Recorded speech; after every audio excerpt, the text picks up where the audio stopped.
So I'm going to kind of change it. Do you read voraciously, or is writing taking up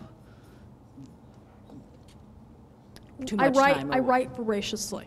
Okay. I used to read voraciously, but actually, right now, I don't read a lot of people's fiction because my rule was I didn't read other people's fiction when I wrote. Little did I know I would never stop writing.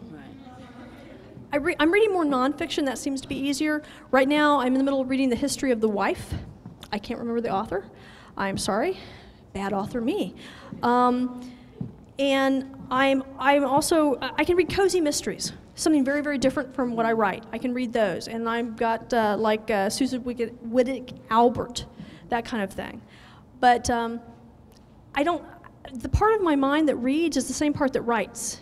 And I'm writing so hard that reading just isn't as entertaining as it used to be. I'm finding that being very physical, like weightlifting, treadmill, deep sea fishing, just physical things help me get out of my head. What about media? Movies, things like that? Does that take the place? No. Okay. No. We watch maybe an hour of television a night. TiVo, thank God for it. So we can marathon things when we do have time. And I like movies a lot, but sometimes I can't sit still for 2 hours. So I wasn't joking about the ADHD. When my daughter was diagnosed, so were we, which happens a lot to parents. Her doctor said that I had coped beautifully. My sticky notes are actually a coping mechanism for the ADHD because you have 1,000 ideas and it distracts you. So I write it on a sticky note, put it on my wall, and then I can forget it until I see the sticky note again.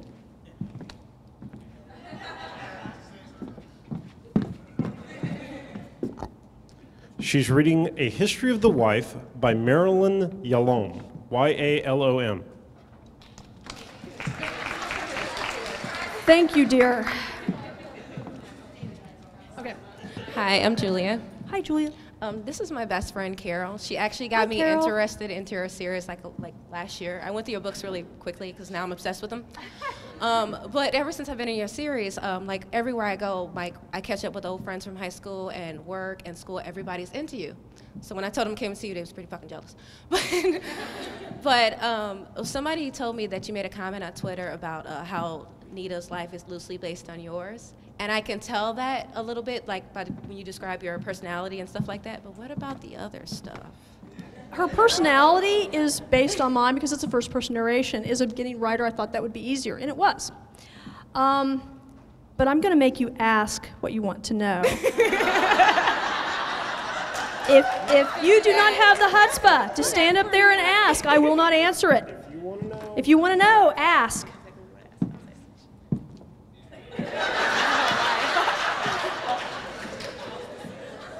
They're whispering. I'm less conservative than she's less conservative than I. Go ahead. No, you do it. You do it. Okay. The sexual activity, is that any fact-based there? That's not specific enough.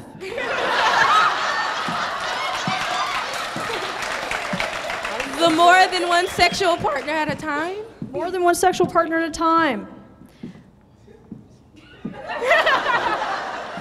Yes.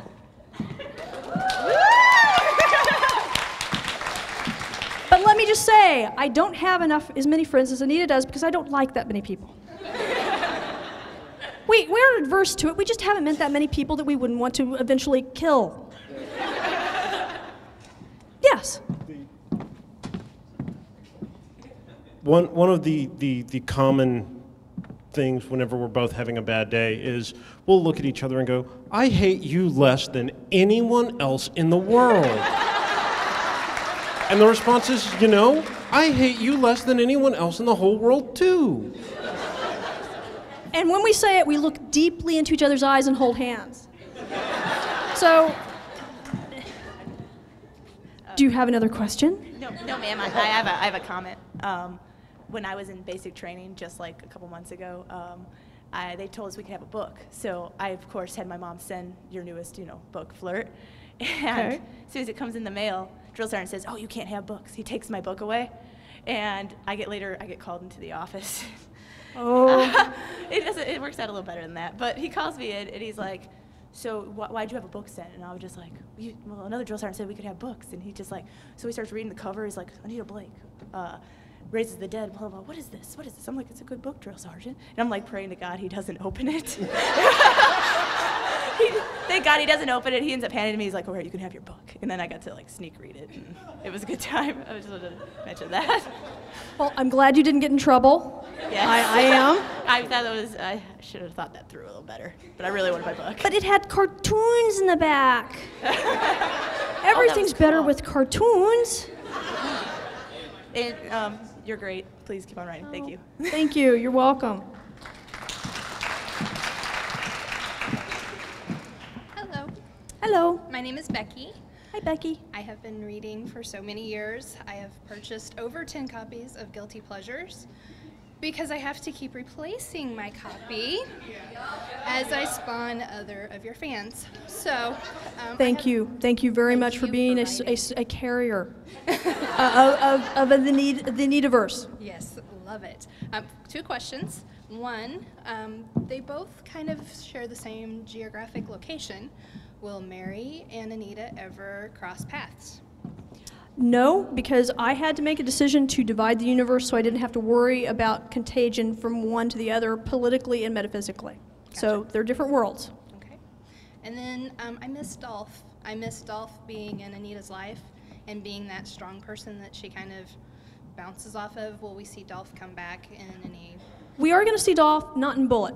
Okay. But we are going to see him. I still want to see I want to see a dinner with Anita and Dolph's family, his son, the vampire daughter-in-law, and Jean-Claude.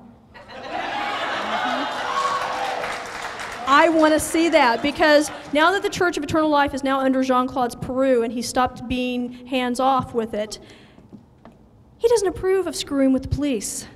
Literally or physically or metaphysically. Leave the police alone. Yes, but Anita wasn't a cop when he met her. I heard you say that. I heard you think it. So the marriage is okay, but everybody else, don't upset the cops. It's bad for business. So he's going to try to help smooth the waters. I don't think that'll go well. I can think of few men less likely to be charmed by Jean-Claude than Dolph. And the whole idea of the dinner just amuses the hell out of me. I don't know if we'll get to do it, but that, and we have to see them go to a cookout at Zabrowski's house with Nathaniel helping Katie in the kitchen. Yeah, those are the 2 things I keep not getting to put in books, and I want to. Hi, Laurel. I'm Jennifer. Hi, Jennifer. First of all, a comment and a completely unrelated question. Comment is, thank you for giving us a master of the city here in Chicago. We have Augustine. You're very welcome. I hope you enjoy Augustine. I know I have on paper. The question is, you have mentioned on your website that when Jean-Claude was mortal, he had a wife and child. A, does Anita know about that? And B, if not, is she ever going to find out? I thought he mentioned it. I don't know. I thought it was a memory that he shared with her. It is, yes, so she knows. So yes, he shared it with her. Okay. That was easy and quick, thank you. I didn't pay attention. Well, I'm sorry?